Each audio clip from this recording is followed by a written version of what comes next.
எல்லாம் பழகி போச்சு. நடக்கிற மாதிரி எனக்கு டியூன் போடுறது இதெல்லாம் பெரிய சமாச்சாரமா தெரியல. தலையை பிச்சுக்கிட்டு போட்ட டியூன் எதுன்னு கேட்குறியா நீ? அதான் சொல்கிறேன். அதாவது ரொம்ப சிரமப்பட்டது பாட்டு நல்லா வரணுமே அப்படின்னு சொல்லி எய்ம் பண்ண சுச்சுவேஷன் அல்லது அல்ல, அப்படியெல்லாம் ஒன்றும் கிடையாது.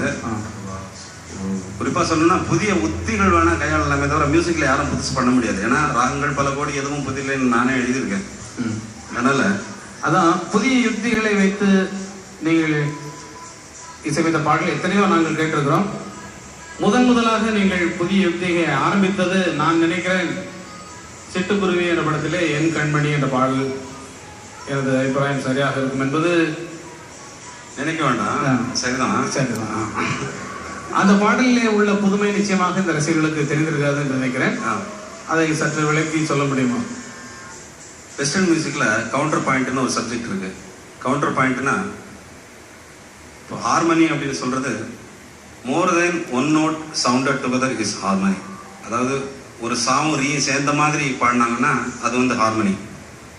மோர் than one melody sounded together is counterpoint. அதாவது ஒரு மெலடி அது மேலேயே இன்னொரு மெலடி ரெண்டு சேமல்டேனியஸாக பாடுறப்ப வந்து அது வந்து கவுண்டர் பாயிண்ட் ஆகிடுது.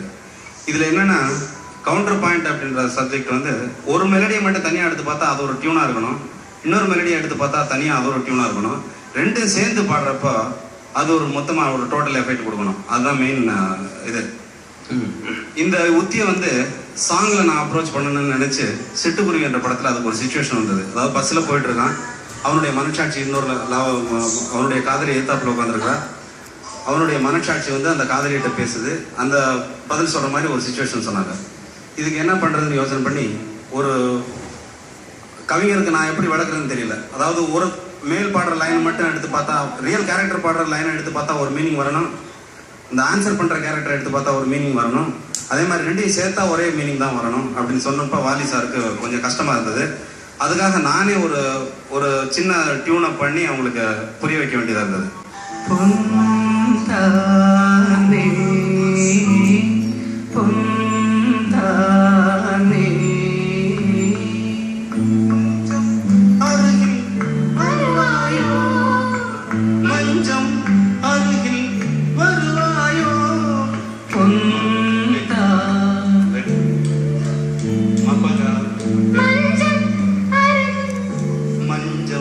அருகில் வருவாயோ ஒன் மஞ்சம் அருகில் வருவாயோ.